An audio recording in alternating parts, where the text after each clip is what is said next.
एक समय की बात है। हरी भरी पहाड़ियों के बीच बसे एक शांत गांव में टिम्मी नाम का एक युवा लड़का रहता था। टिम्मी एक जिज्ञासु और कल्पनाशील लड़का था जो एक विशेष मित्र बनाने का सपना देखता था। एक धूप भरी सुबह उसका सपना सबसे अप्रत्याशित तरीके से सच हो गया। टिम्मी के पिता, एक दयालु किसान, एक आश्चर्य के साथ बाजार से घर आए। अपनी आंखें बंद करो टिम्मी, उन्होंने अपने बेटे की आंखों पर कोमल हाथ रखते हुए कहा। टिम्मी ने उत्सुकता से आज्ञा का पालन किया। उसका दिल प्रत्याशा से धड़कने लगा। जब उसने अपनी आंखें खोलीं तो वह आश्चर्य से हाँफने लगा। वहां सबसे प्यारा बछड़ा खड़ा था जिसे उसने कभी देखा था।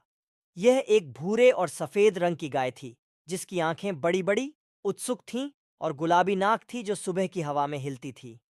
पिताजी, क्या ये हमारी नई गाय है? टिम्मी ने पूछा। उसकी आंखें उत्साह से चमक रही थीं। हाँ टिम्मी, ये है, उसके पिता ने गर्मजोशी भरी मुस्कान के साथ उत्तर दिया। मुझे लगा कि तुम्हें खेलने के लिए एक नया दोस्त पसंद आएगा। टिम्मी बहुत खुश थी। उन्होंने बछड़े का नाम डेजी रखा और उसी क्षण से वे अविभाज्य थे। उन्होंने घास के मैदानों का पता लगाया, खेतों में दौड़ लगाई और पुराने ओक के पेड़ की छाया के नीचे रहस्य साझा किए। टिम्मी ने पिछवाड़े में एक छोटा सा तंबू भी लगाया और वह और डेजी एक साथ अनगिनत रातें घूरते हुए बिताते थे। लेकिन टिम्मी को डेजी के बारे में एक बात नहीं पता थी। उसके पास एक जादुई रहस्य था। जब भी टिम्मी परेशानी में होता था या उदास महसूस करता था, डेजी उसे धीरे से थपथपाती थी और उसे आराम और खुशी की गर्म अनुभूति होती थी। ये ऐसा था जैसे डेजी के पास उसकी सारी चिंताओं को गायब करने की शक्ति थी।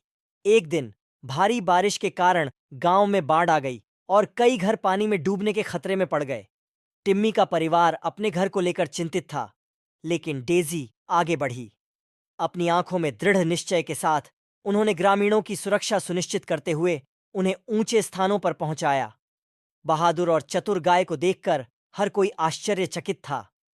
डेजी के वीरतापूर्ण कार्य की खबर पूरे गांव में फैल गई और वह न केवल टिम्मी के लिए बल्कि सभी के लिए एक प्रिय व्यक्ति बन गई। तूफान के दौरान अपने साहस के लिए उन्हें एक चमकदार पदक भी मिला। जैसे जैसे साल बीतते गए, टिम्मी और डेजी एक साथ बड़े हुए और उनका बंधन और भी मजबूत हो गया। उन्होंने साहसिक कार्य साझा किए, चुनौतियों पर काबू पाया और गांव में खुशियां लाना जारी रखा। टिम्मी को एहसास हुआ कि उसकी नई गाय सिर्फ एक दोस्त नहीं थी, वह बहादुरी, दयालुता और अप्रत्याशित मित्रता के जादू का प्रतीक थी। और इसलिए हरी भरी पहाड़ियों के बीच बसे छोटे से गांव में टिम्मी और उसकी नई गाय डेजी की कहानी एक किंवदंती बन गई। प्यार, दोस्ती और असाधारण साहस की कहानी जो सबसे अप्रत्याशित स्थानों में पाई जा सकती है। समाप्त।